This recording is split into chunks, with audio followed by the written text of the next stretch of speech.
KGCR, Supreme Commander. Diyan kasi bago kalpakan. Ganon din po kay Sir Emmanuel Calayro, KGCR.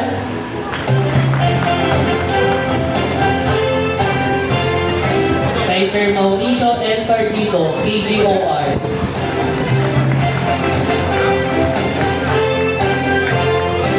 Kay Sir Adelbert T. Alan, TCR.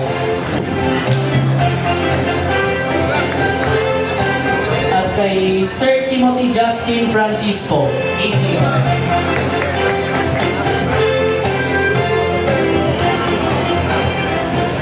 Ating kinikilala ang presence po ni Sir Rolly Choco, Area Commander ng Tawi.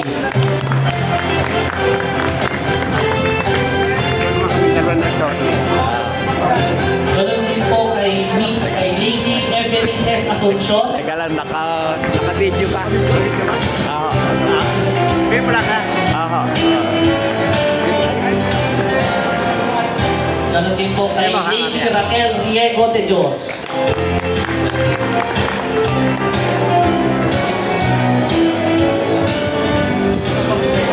Binibigyan ko din pong pagkilala binibigyan ko din po ng pagkilala si Lady Jessie Estropigan. Kasama rin po ang mga apo po ni Sir Ching, si Ashana Estropigan at si Biel Estropigan. Sige po.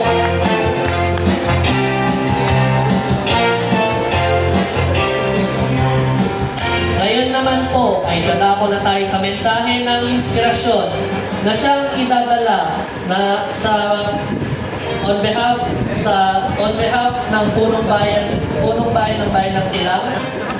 Galing po ito kay Mayor Ted, pero idadala po ito ng ating Deputy Chapter Commander na si Sir Aristotel Velasco.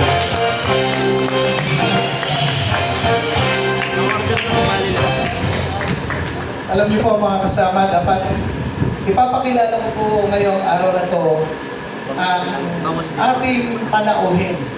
Subalit ako po ay naka-receive ng isang text message galing po sa ating kasama, si Caballero Sir Ted Caranza. Best effort, baka po siya ay makarating mamaya dahil sa ilang obligasyon lang na dapat niyang gawin. Marapatin niyo po na basahin ko ang mensahe po ni Caballero Sir Ted Caranza. Magandang hapon po sa ating lahat. Sa ating kasama, kagalang-galang at ang kinatawan ng ika-5 distrito ng Cavite, Attorney Sir Roy M. Loyola. Sa ating kagalang-galang at kataas-taasang puno, Sir Raymond Del Rosario, KGCR. Sa ating Chapter Commander, Sir Marianito Manoy, KCR. Sa mga mahal na kababayan ko dito sa Silang. Sa mga kapwa ko magigiting na kabalyero ni Rizal. Sa mga panauhin, mga minamahal at kasapit. At lalong-lalo na sa ating mga bagong kandidato na patuloy na nagpupuno sa aming hanay. Isang mapagpala at makasaysayang hapon sa inyong lahat. Ngayong hapon, tayo'y nagkakaisa hindi lamang bilang isang organisasyon, kundi bilang mga tagasunod ng diwa at mga adhikain ni Dr. Jose Rizal.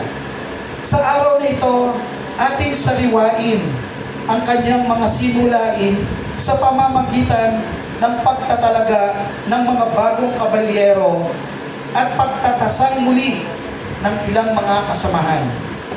Sa ating mga kandidato sa unang antas, mga kagalang-galang na Ginoong Elizalde Aguilar, Edward Espina, Ernie Belios, J.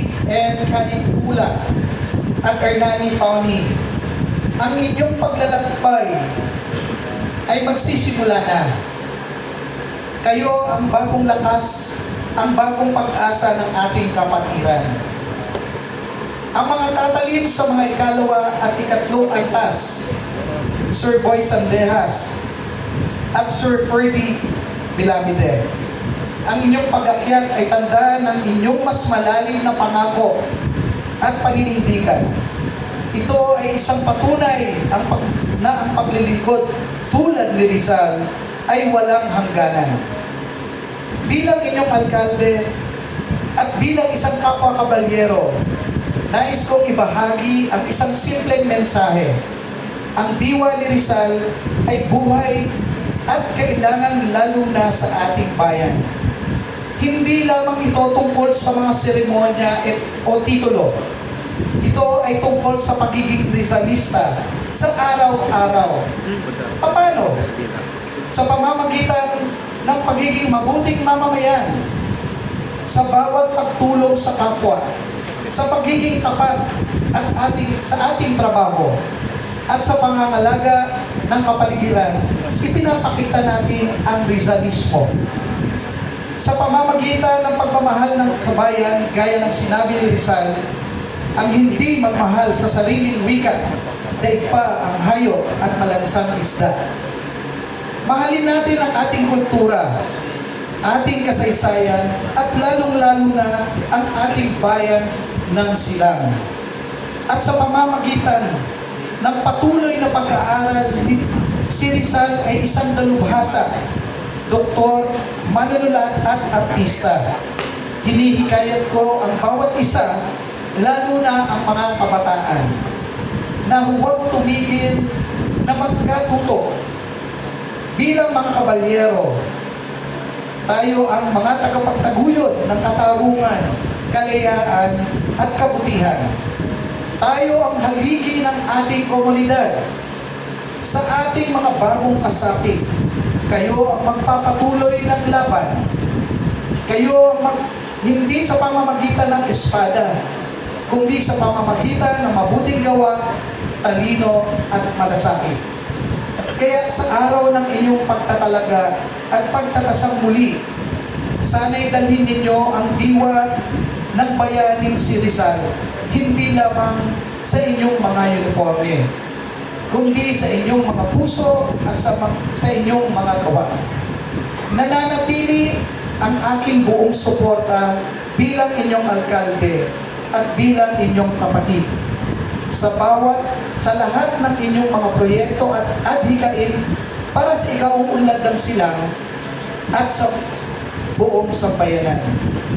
Sa pagwawakas, nais kong gunitain ang isa sa mga pinakasikat na kataga ni Gat Jose Rizal.